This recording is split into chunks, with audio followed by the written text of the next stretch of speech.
Hey everyone, and welcome to this week's edition of the Business of Sports show. We've got a special one for you. This could actually be the very first double or triple part one because the man can literally speak for England. But it's a really good follow-on from our last episode where we talked to Mike Denbee, because today we have none other than Martin Longden, who actually used to be Dennis's agent. Isn't that right? Yeah, that's correct. That's correct. Well, we'll come on that into a second, but Martin, great to have you on today. Introduce yourself, mate, to the wider world who may not know you. Hi, well, my name's Martin Longden, and I'm the proud owner of Karuta Sportswear. I'd just like to say thanks, Matt, for inviting me along today. I'm looking forward to having a chat with you. No worries, mate. Well, when I started this, I actually thought put you on the list anyway because of your very varied backgrounds, from sports to taking a bit of a diversion into the RAF and then the police force and then back to sports as well. So, and actually, I think you bring a different angle to it in terms of, the sportswear side of things, because that's quite a hard industry to crack. But let's kind of go through your history. So I've kind of, done my research on you, tried to dig up as much as I can. And I must say, mate, you've lived quite a life so far.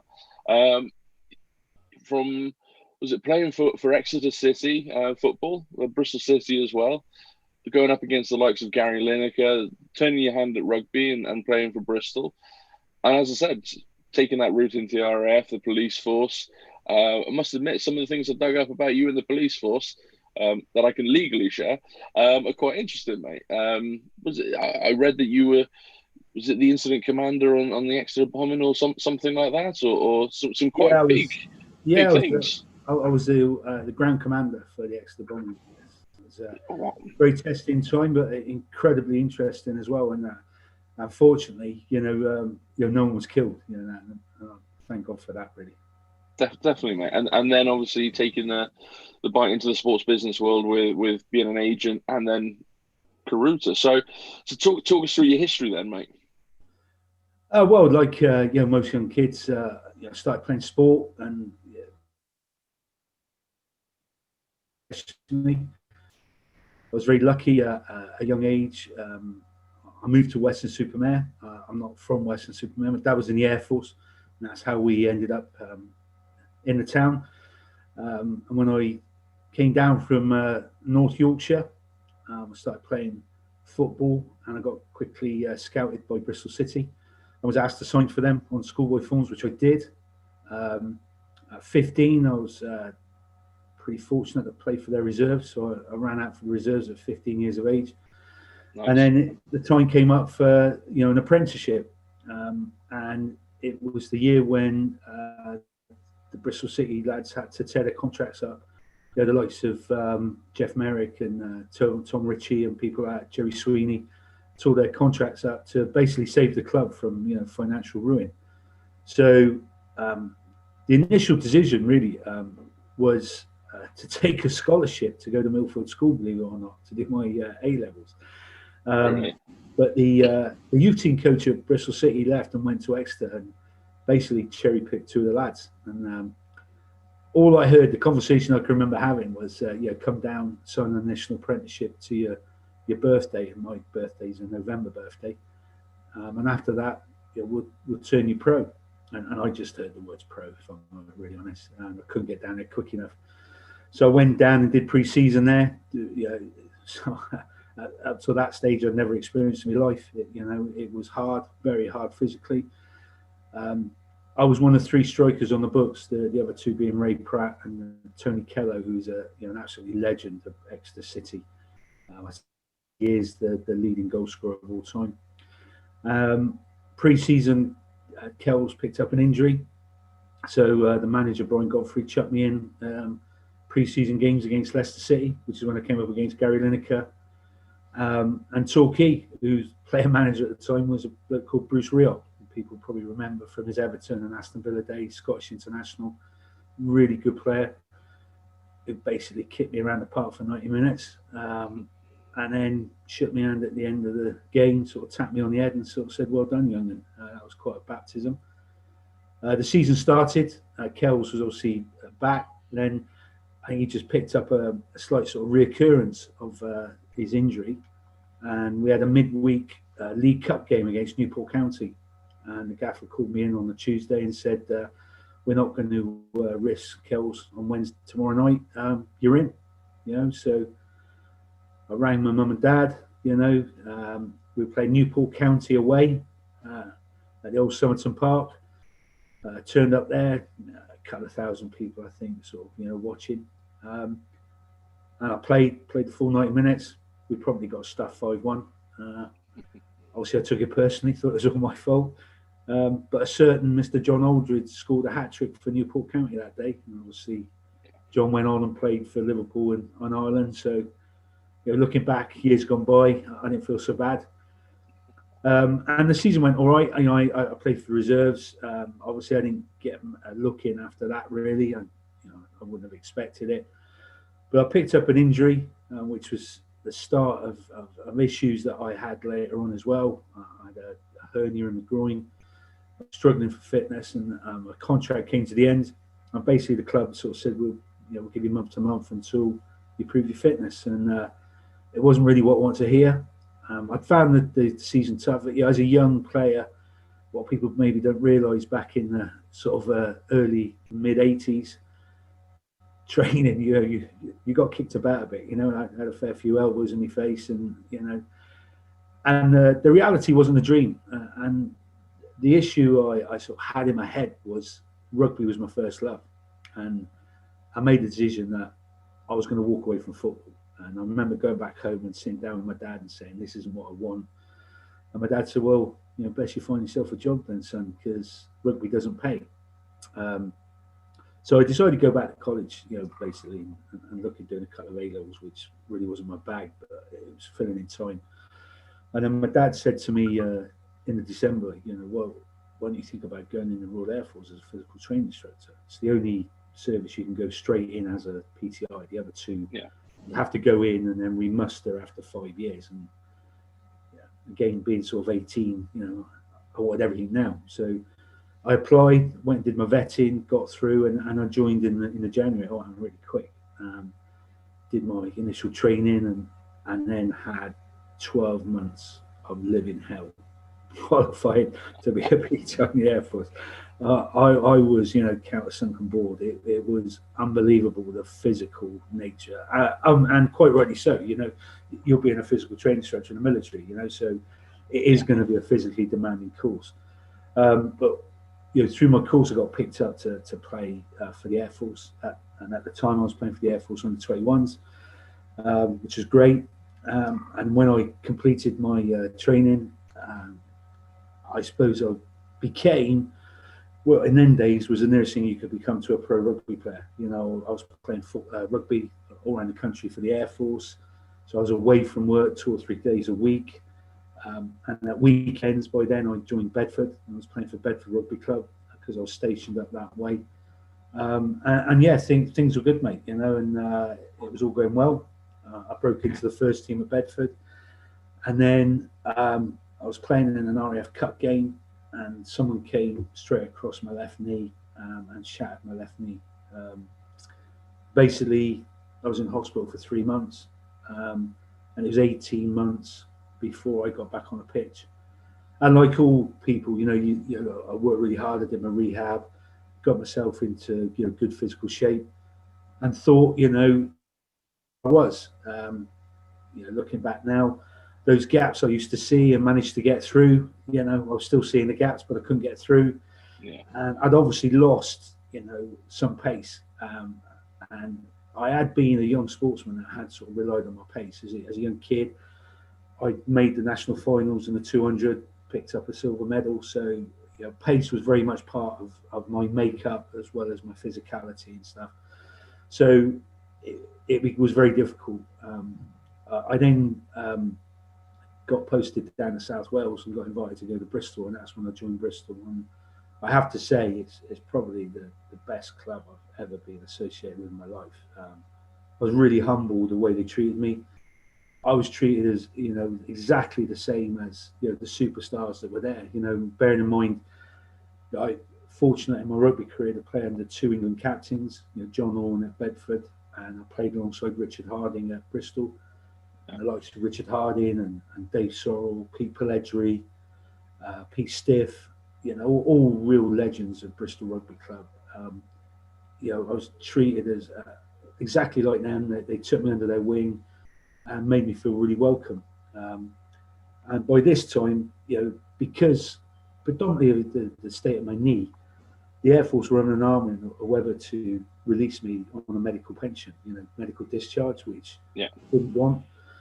So I managed to get myself upgraded enough to be able to come out without that hanging over my head. And I made the decision that I was basically going to go back home and join the police or the fire brigade. And I applied to both, and the police came back quicker.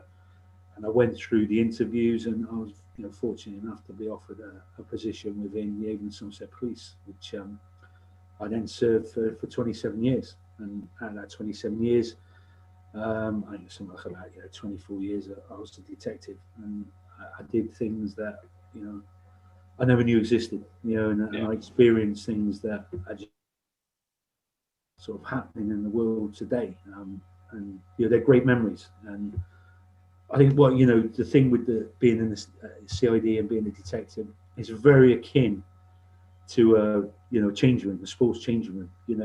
It's hard living. When I joined the CID in the mid-90s, still on a Friday afternoon, the old DS would get a bottle of whiskey out, and we'd all have a little tot of whiskey before we went home. Bit like Ashes to Ashes or Life on Mars. Still a bit like it's moved on from there without a shadow of a doubt. But that was sort of the back end of it, and it was good, and I enjoyed that sort of life. But when I was coming to the end of my police career, I suppose like a lot of people, I was washed out. I'd done my bit. I tried to fight the world and rectify the world, as it were, and I've done my bit, and I didn't want to basically have anything to do with the police once I left, and that's no slight on them, and I wanted to do something different. I'd been an agent whilst I was in the police. I'd had permission to do it. It was all above board, but through personal circumstances I'd had to stop that, and I didn't really want to restart it, because when you become an agent, you don't go and get your Dan Carter's mate and your Mario Toji straight away as a client. You start with young kids, and with all due respect, they don't know your money, certainly not money to live off, until they develop and become a decent player. So you're basically like a scout. You're trying to pick a player who's shows promise, who may well develop into a full pro and stuff like that. And I'd been through that, and I got to a stage where I had players playing at World Cups, players playing in the Premiership, and to sort of shuttle that down and start again, it sort of didn't appeal to me. So the sportswear industry did, and being a detective, I investigated the industry and had a good look at it, and decided to roll the dice and have a go. And fortunately for me, certainly Karuta has worked out, and I'm really proud of the company that is today. Yeah, because seeing your growth over the last few years, I mean, it's just absolutely been amazing. And as you said, it's not an easy world to kind of go in, because there's a lot of competition out there, and I remember we first met at a fateful awards dinner evening where well, neither of us were very lucky that evening, and then 12 months later, we happened to be in Edinburgh on a stag do when the boys picked up your very first award, wasn't it? So so you created this this now multi-award winning business, and why sportswear? I know I've kind of read around and a few articles out there on the various internet sites saying you didn't want to open a sports shop or things like that. Sportswear is quite a challenge. Yeah, I mean, I think from a young age, I'm always for a challenge. That's part of my physical nature. And I didn't want to be a sports shop. I wanted.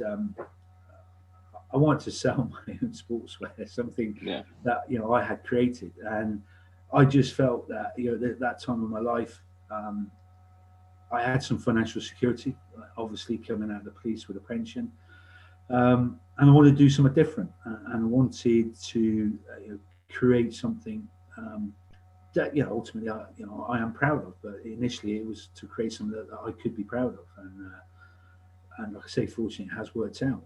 And yet, it is a difficult industry, and I've learned some harsh lessons along the way. And don't get me wrong, I have made mistakes, and I'll put my hands up. Yes, I've made mistakes, but I think that's really important that you admit to them and you recognise them, and you put it right. And that's something that we at Karuta we ultimately do. Thankfully, the mistakes are less and less these days, but no doubt mistakes will happen in the future. I think it's really important you own them, and you're honest about them, and like I say, you rectify them. And the whole world just fascinated me. I read a book called Between the Stripes, and it's about a famous German brand. When I talk about other brands, I don't like naming them, so I might talk about an American brand or a Danish brand, and people will work it out, but I can't bring myself it's the competition to just to say it. So, a very prominent German brand. It was about their history and how they developed, and I found it fascinating. Also found it quite disappointing, really, about some of the strokes they pulled, for want of a better expression. They're very certainly in this day and age. I think people would be sitting in a cell, 6x4 for some of the things that went on. But they are where they are. They're a market leader. Obviously their products are right up there. Certainly, people said to me about 2 years ago, "You're going to go into footwear, Martin?" I said, "No chance. I'm not going to go into footwear." There really is, a very good German brand that have got that market cornered, who everyone recognises what a great product it is, whether it be a running spike, a football boot, a trainer, whatever. I haven't got the time, and that brand is coming 100 years in its making. So I'm making up for lost time here, and it's not something I'll do. So the whole industry fascinated me, and it also fascinated me about. I just felt someone could do better. The stories of clubs having to buy 100 hoodies, for example, and out of 100 hoodies 15 of them were 6XL, when there's only one bloke in the club who's a 6XL, and so he's got a hoodie for the next 10 years. But to get a price, you got to do this. And I just thought, well, hold on a minute, that people should just be able to buy what they need, and what they require. And so that's the sort of tack I've taken, and like I say, up till now, it's been the right way. Certainly for us, it has. It was quite interesting when you said about making mistakes and things like that, because kind of going more towards the business side of things. People make mistakes in business. It's life, but it is that ownership that really kind of separates and almost elevates people above just being a normal business owner. And being able to accept those mistakes, learn from them. I mean, there's a great book by a guy called Matthew Saeed, who used to be a table tennis player, called Black Box Thinking, which is all about learning from mistakes, but not having that kind of blame culture, but just looking at how you can put them right. So how you can, when you're in that situation again, you've learned from it, you make the right decision the next time. And I think there's a lot to be kind of taken away from that, because, I think you see it a lot in some businesses where it's very much it's somebody else's fault that we've made this mistake, and you don't learn from that, and you'll never move on from it. So that's a really interesting point there. Absolutely, that's how we learn. We learn by mistakes. And when I was in the police, and people that work for me, if any of them watch this, they'll have a right smile. But if they made a mistake, we're not going to incriminate anybody. Yeah, no. I'm not going to hang anyone out to dry. But if someone made a mistake, they would get the old-fashioned, hair dryer treatment, one-way conversation, and they would know that I wasn't happy. But I was very much then that's it. The lines, that's it. We draw a line under it and we move on. I vented what I need to vent you. Let's put it right. How can I help you? Who do we need to speak to make sure we don't make the same mistake? And the lads that work for me now in Karuta, I'm sure they will bear that out as well. If a mistake is made, then they do know that they've made the mistake, Matt. Let's put it that way. But once that's done and dusted, it's like, right, that's it. We forget about it. We move on. And I accept. And when we're talking to new clients, one of the things I always say to them is, look, we don't make mistakes often, but if we do make a mistake, we are working with human beings and we're working with machinery. So at times, mistakes will happen for whatever reason. And it's not here to, like you say, apportion blame. We will recognize that straight away. So if something isn't right, I will be ringing the club up or the client up and saying, look, your kit's in, but this is wrong. So I wanted you to know that we're putting it right. Just bear with us. And sometimes, for example, when we've designed a set of kit, it's turned up and believe it or not, the colours aren't right. It's not the colours that were signed off by the client. So on occasions like that, it's happened a couple of times. You ring the club up and say, look, your kit's here. Really sorry, we're not happy with the colour. The colour is not right. But what I'm going to do is I'm sending you the kit. Have that kit. I am remaking the kit to make sure we get the colours right. Once we've got that, it'll be down to you as well. So, in effect, you do get a free set. You can't argue with that. But, I'm not going to try and send you a kit that's not quite right and have a conversation with you to say, oh, no, there's no excuses. It's not right. We'll put it right and then we'll move on. And it doesn't build good relations. Appreciate it, they appreciate the honesty. And I suppose 27 years of police officer, put all the cracks to one side and everything. I saw corruption once, and it left a real sour taste in my mouth. But there's a lot of really good, honest people there that police officers 99.9% of the time will tell the truth. And so there's that honesty bit that is a natural element. So it's just come over into the business side as well. Yeah, and I think that's a fantastic way to be, because I've ordered printing before, and what's turned up hasn't been what's been agreed. The colours aren't right, and then things have had to be reprinted over and over and over again. Can I just say that wasn't from me? Yeah, it wasn't from you. Yeah, I just want to make that. Yeah, we'll put that out there. It wasn't from Martin. It was fine. But the colours weren't right, and actually they were just prepared to just hand it over to us and just, there's the job finished. And actually they ended up printing it about 3 or 4 other times then, because we paid you for this work, you have to get it right if that's your bread and butter. And they never really communicated with us. We never used them again, and that was it. So ultimately, that's the bottom line, isn't it? The customer will walk away. And, exactly. And you kind of said about the guys that you're working with. How important has it been to you to kind of get the right people, to join Karuta and to actually be on that journey with you? It's massive. It's like going back to a sports team. You've got to get the right people and the right players. And I'm a great believer that sometimes the most talented individual actually isn't the right individual for your team. That's not to say that lads aren't talented. They're good lads and they work hard. And they do get praised for me sometimes, but it's not a wash. But then it keeps them on their toes. They'll laugh when they see that bit. No, I think it's really, you've got to get the right character. And it also sort of leads on to my sort of experiences as a player and as an agent, and that you have to be in the right environment.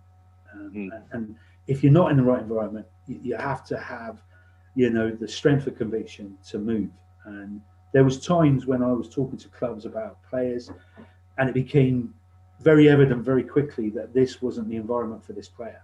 And it was a case of telling the player that this isn't right for you, and I don't think we should continue and sign the contract. And sometimes, certainly with young players, with a pro contract, all they wanted to do was sign the contract. Yeah. And you had to, insist or try and insist. Please try and trust me on this. And it went back to my playing days. And when I'm a big believer, if the coach doesn't rate you, there's really no point sticking around. You've given everything. You've trained really hard. You've done everything they've asked you to do. You've performed, and for whatever reason, that coach doesn't fancy you, that doesn't rate you. It's a multitude of things. A lot of the times, it's not personal. It's just you, for whatever reason. Well, move. You do get on your bike and move and go and play for a coach that rates you, because if you stay in that environment, there's a whole host of issues that will come along, especially the 6 inches between your ears, it will start to affect you.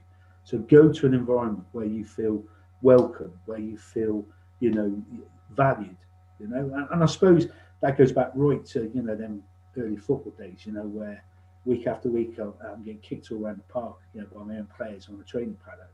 It's like, and I don't blame them players. That's what it was like in the mid '80s. That was professional sport.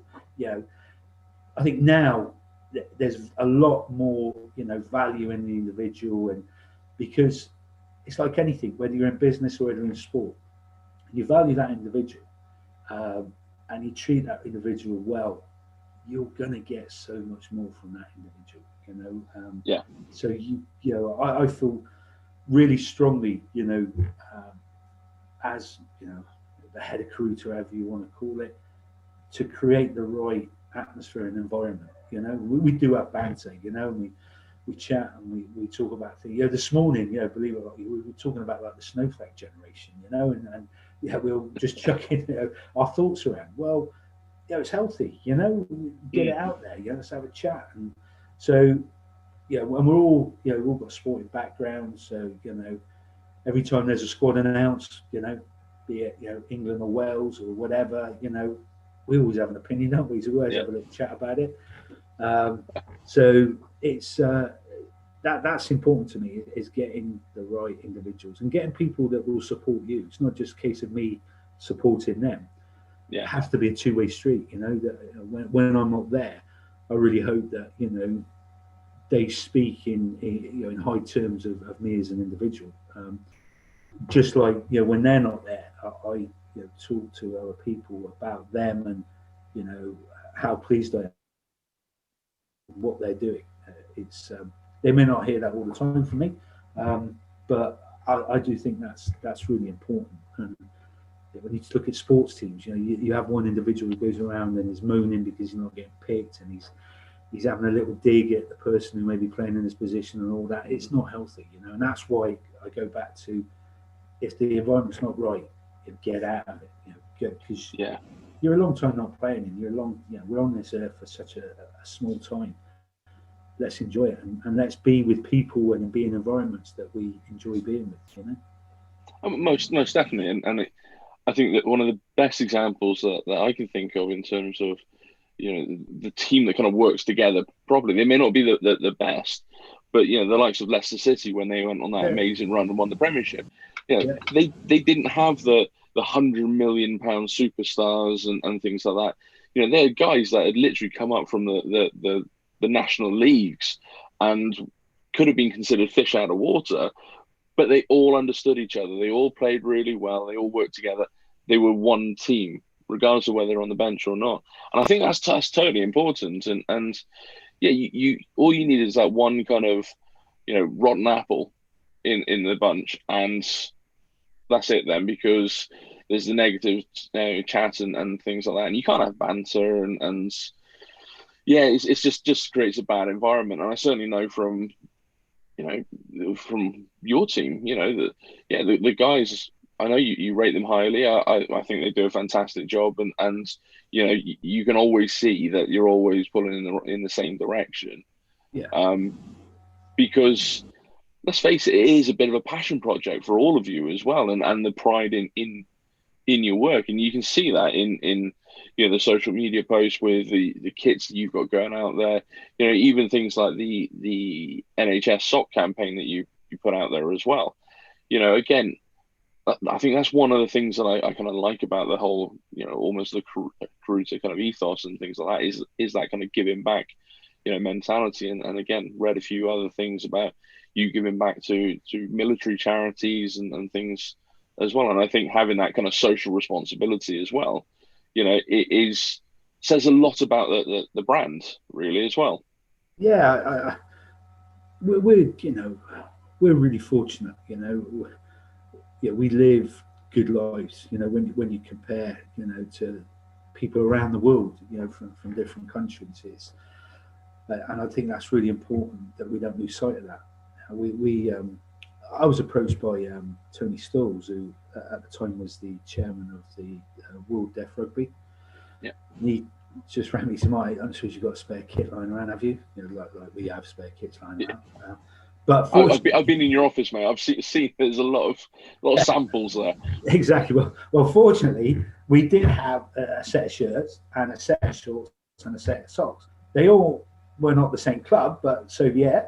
I said, "What's it for, mate?" He said, "We're launching a national side in Papua New Guinea, Papua New Guinea Deaf Rugby side." Nice. Said, "They got no kit, I said, "Mate, take it. Here you have it. Get it across to them, and as they can wear it, And I just think, it was kit that was just sat there. It'd been there a while. We weren't going to use it, to be honest, Matt. So and let lads run around on the pitch. All looking the same. And having a bit of pride in what they're trying to achieve. So it's brilliant, mate. Absolutely brilliant. Yeah, we try and do our bit, definitely. And it's something that we will continue to do. We've supported individuals, and we've, where we can, we will try and help. And that's a really good way to be, mate. So let's kind of go back to the agents part of things then. So how did you actually get into that? I know you said you were doing it whilst you were in the police as well. So yeah. It almost seems like a completely random direction to go off into. An old coach that I used to play for had a very talented son, and this individual had gone to the Under-20 World Cup, and he'd come back and didn't have a club. And we were having a chat one day over a coffee, and he said, "Oh, you're trying to get a club for my son. I can't get one."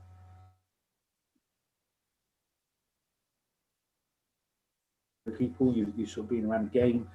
So I said, "Yeah, okay." Cut a long story short, I got him a contract up in the Midlands.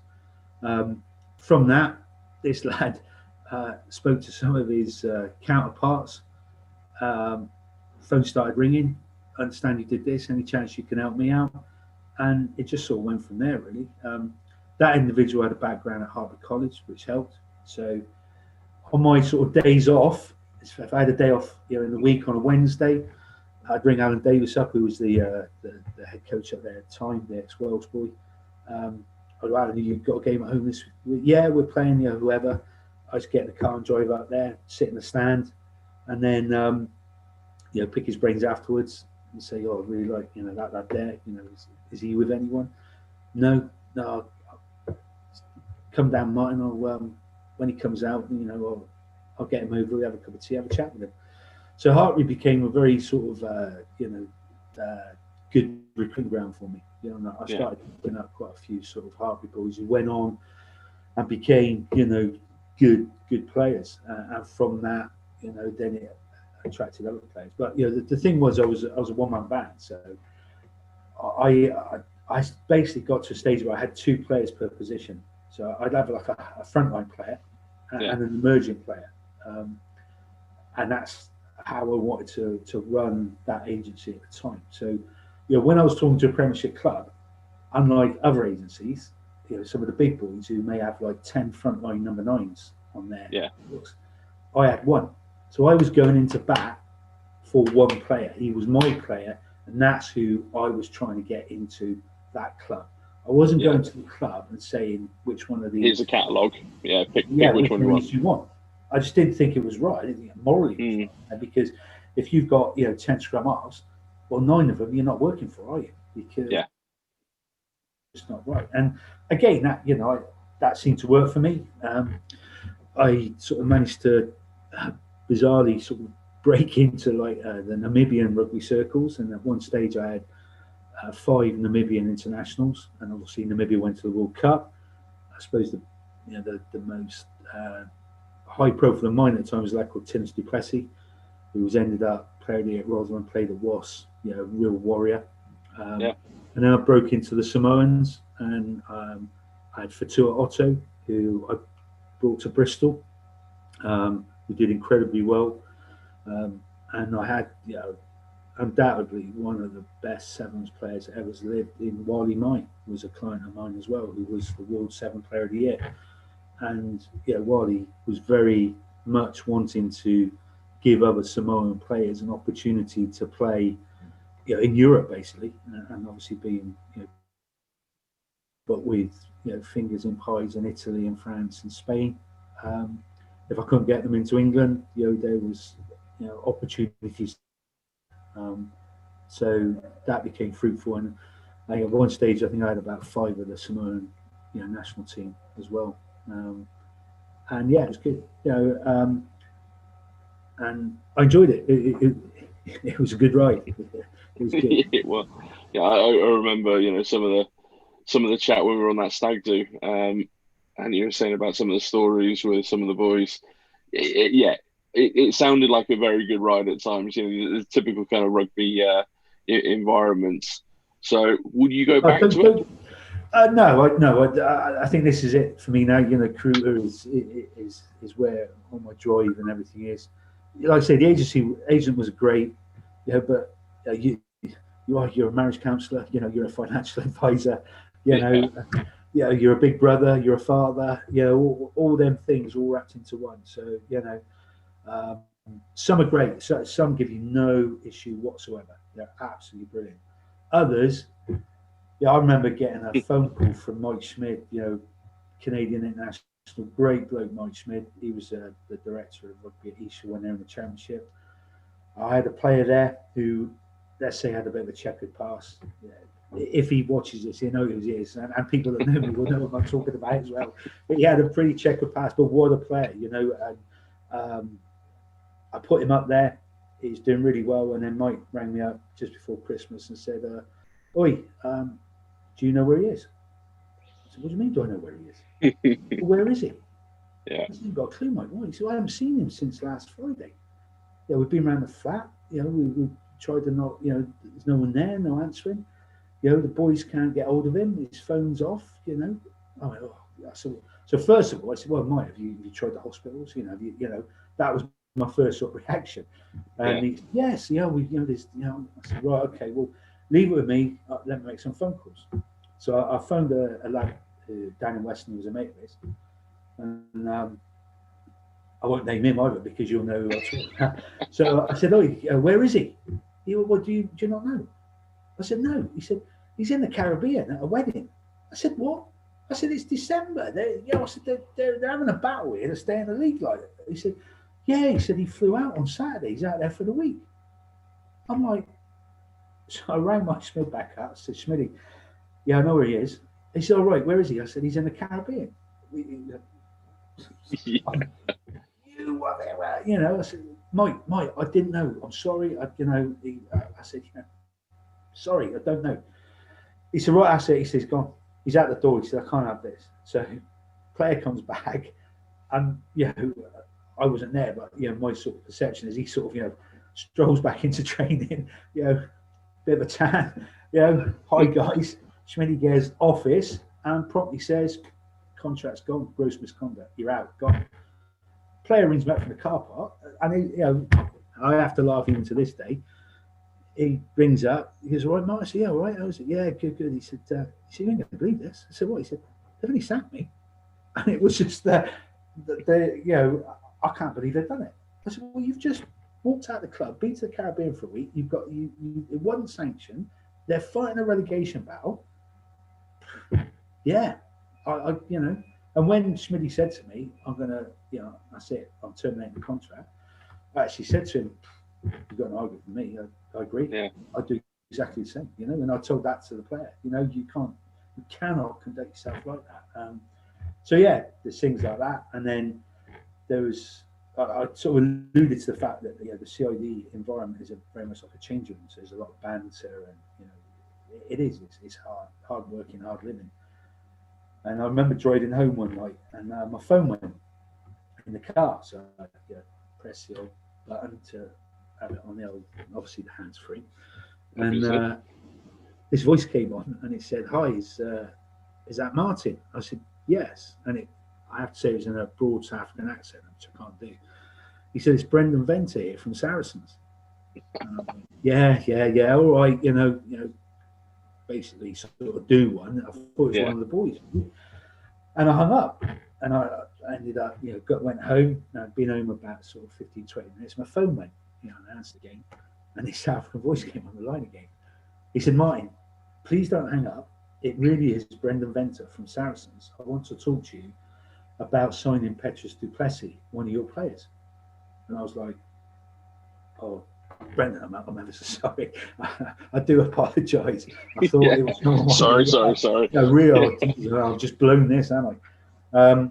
And yeah, it was a, you know, Saracens wanted to sign du Plessis, and they did, and he had a great career with, you know, with Saracens. So yeah, sometimes it does backfire in that game. But it's funny you mentioned Petrus, because obviously during COVID saw him go back to the NHS as a respiratory specialist or he's something like that. He's a qualified physio, and he did something.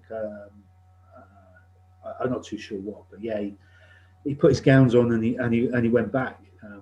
When I first spotted Petrus, I went to Moseley and watched Moseley v Sedgley Park, and I'd gone up there to watch a lad called Ali Muldowney, who went on and had a good career, played for Bristol. He's just retired, Ali, and yeah, it was a good young second row, and they were playing Sedgley Park, and basically Moseley were just far too strong for Sedgley Park.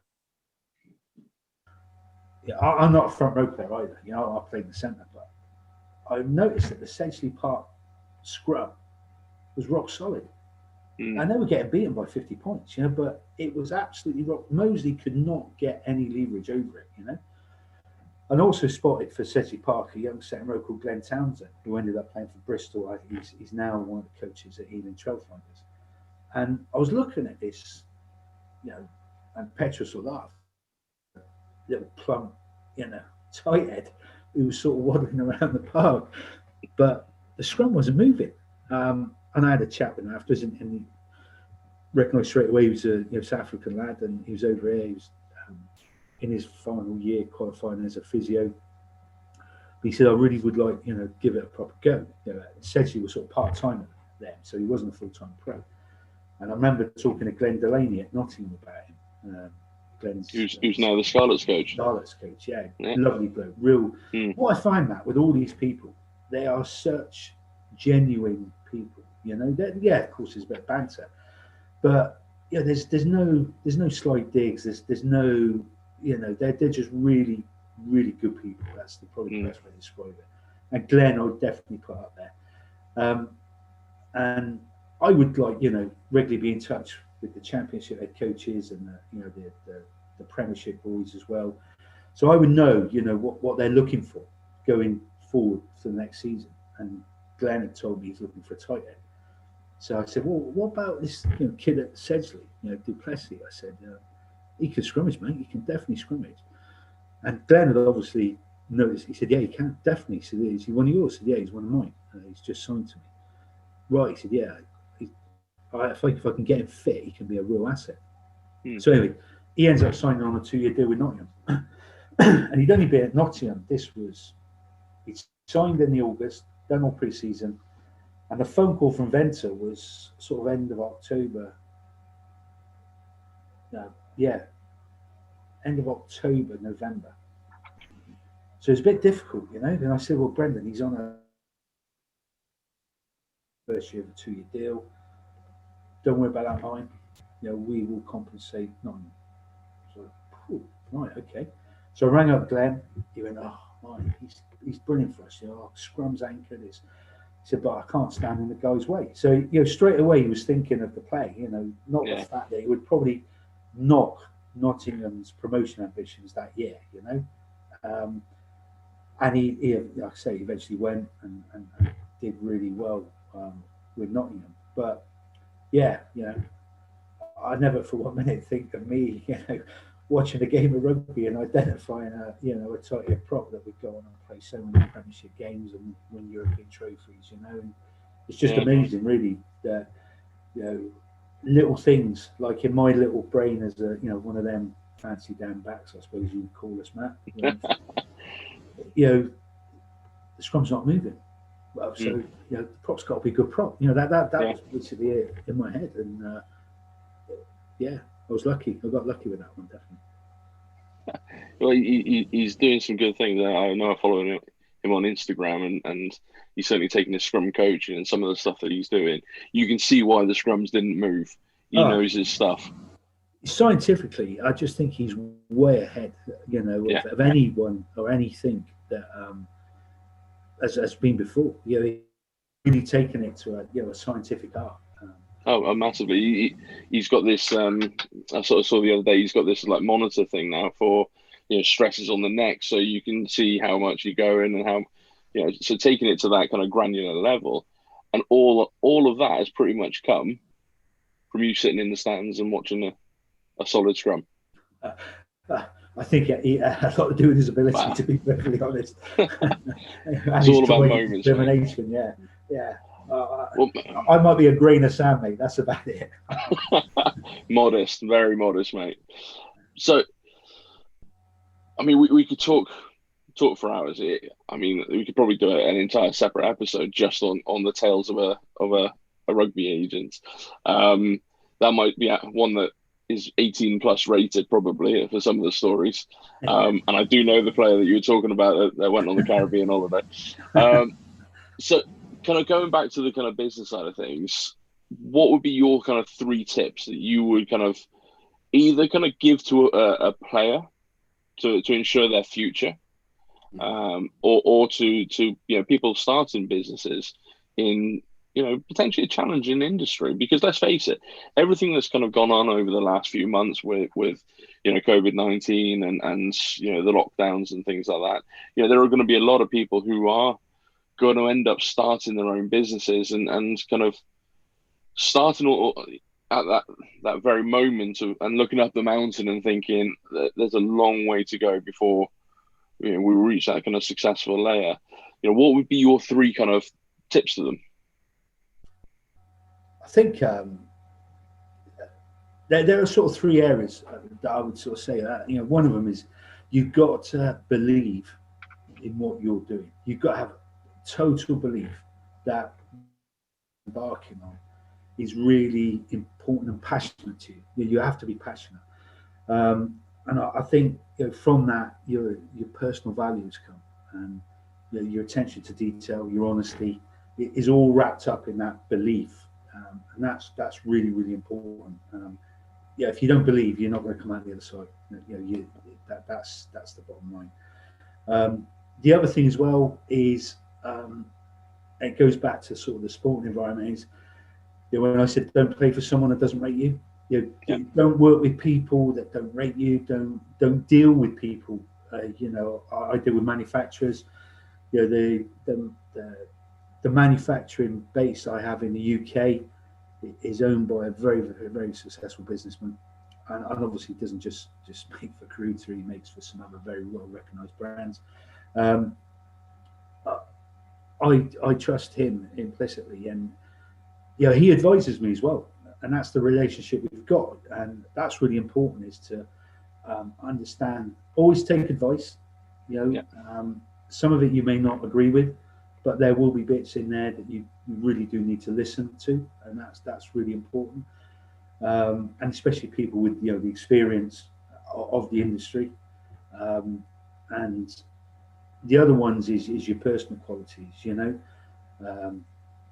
The boys will laugh at this, but don't be late. That's a pet hate of mine. People like, be yourself.